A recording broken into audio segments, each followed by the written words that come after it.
नमस्कार साथियों, ये जो आदेश है शिक्षा विभाग से संबंधित जुड़ा हुआ आदेश है। इस आदेश में बहुत ही महत्वपूर्ण बातें करेंगे।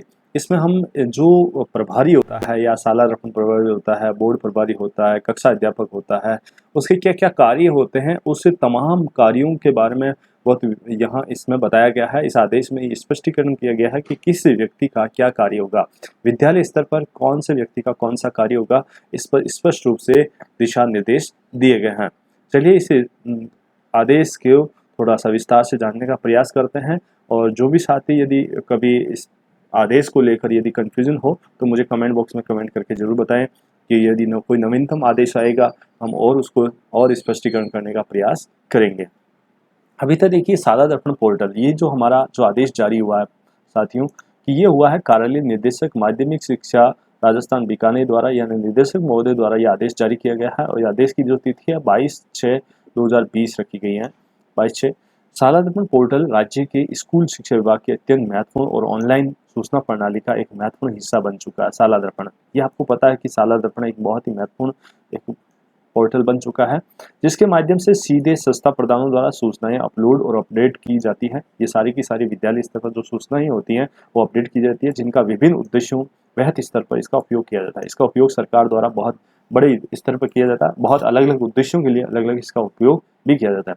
इस कार्यालय के संपर्क पत्र में 19/10/2016 द्वारा सभी विद्यालयों में एक शाला दर्पण प्रभारी, यानी 19/10/2016 का जो पत्र है उसमें ये कहा गया है कि एक शाला दर्पण प्रभारी नियत कर जाने के निर्देशित किया गया है, जिसकी सूचना शाला दर्पण पोर्टल पर भी दर्ज की जाती है। शाला दर्पण पोर्टल उसकी नाम, सूचना, उसकी फोटोग्राफ और उसका मोबाइल नंबर होता है, जो कौन शाला दर्पण प्रभारी है।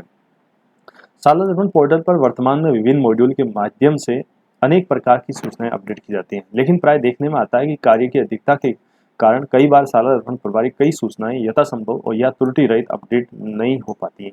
अब कार्य इतने बढ़ गए हैं कि सारे के सारे कार्य ऑनलाइन हो चुके हैं, जिसकी वजह से शाला दर्पण प्रभारी के ऊपर कार्यों का ज़्यादा बोझ होने की वजह से सूचनाएं पूरी तरह से यथासंभव सूचना नहीं दे पाते हैं और इसके अलावा त्रुटि रहित अपडेट नहीं हो पाती हैं। इसकी वजह से ये इन कार्यों को कई लोगों में डिवाइडेशन किया गया है, बांट दिया गया है। इस क्रम में निर्देशित किया जाता है कि संस्था प्रधान द्वारा साथ में ही विद्यालय की विभिन्न गतिविधियों से संबंधित प्रभारियों को ये दायित्व होगा कि वह अपने प्रभार से संबंधित परिशुद्ध सूचना यथासंभव शाला दर्पण पोर्टल पर दर्ज और अपडेट करवाएं।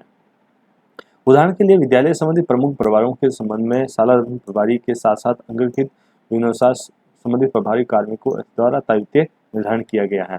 अब बात करते हैं सबसे पहले कार्य प्रभारी, जिसे अपन कहते हैं जो हमारे क्लरिकल स्टाफ होता है, वो उसका क्या काम कार्य होता है। कार्यालय प्रभारी होते हैं, उनका क्या काम होता है। जैसे समस्त कार्मिकों के सेवा अभिलेख के अनुसार उनका शाला दर्पण पर पूर्ण शुद्ध विवरण प्रपत्र 10 के अंदर दर्ज करना, ये हमारे जो भी क्लरिकल स्टाफ मंत्रालय कर्मचारी होते हैं उनका ये कार्य होता है कि वो उसमें अंदर करें।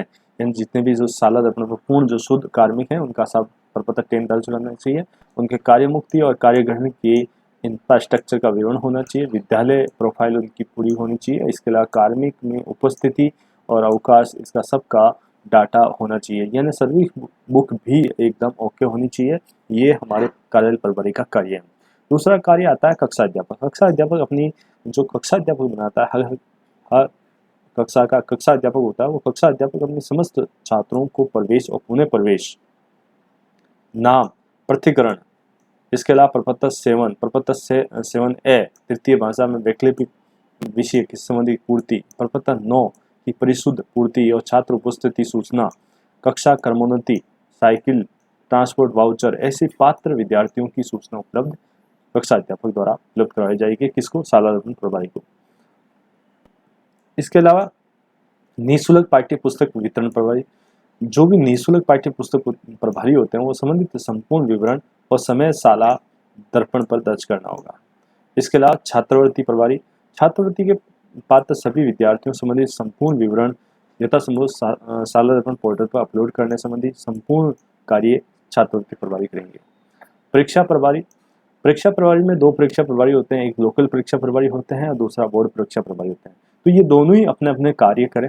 बोर्ड परीक्षा प्रभारी का ऑनलाइन आवेदन पत्र भरना, समय पर अंकों और सत्रांकों का फीडिंग करना और परीक्षा परिणाम तैयार करना और क्रमोन्नति आदि का कार्य बोर्ड परीक्षा प्रभारी का कार्य है। इसके अलावा लोकल परीक्षा प्रभारी का जो कार्य होता है वो होता है कि लोकल परीक्षा आयोजित कराना, टेस्ट लेना, उनकी लिस्टें तैयार करना, उस लिस्टें तैयार करने के बाद अर्धवार्षिक का जो अंक हैं वो चढ़वाना, ये तमाम जो कार्य हैं हमारे लोकल प्रभारी एसडीएमसी एसएमसी प्रभारी एसडीएमसी एसडीएमसी संबंधी वार्षिक या अर्धवार्षिक या त्रैमासिक या मासिक प्रविष्टियां या प्रशिक्षण सदस्यों का विवरण होता है।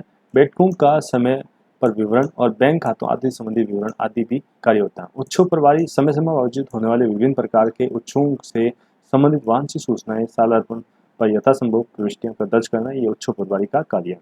ये उपयुक्त समस्त प्रभारों के अतिरिक्त विद्यालय के अन्य प्रभारों से संबंधित सूचना का साधारण सालार्पण पोर्टल पर किया जाना हो तो संबंधित प्रभारी यथासंभव सही सूचना दर्ज करें।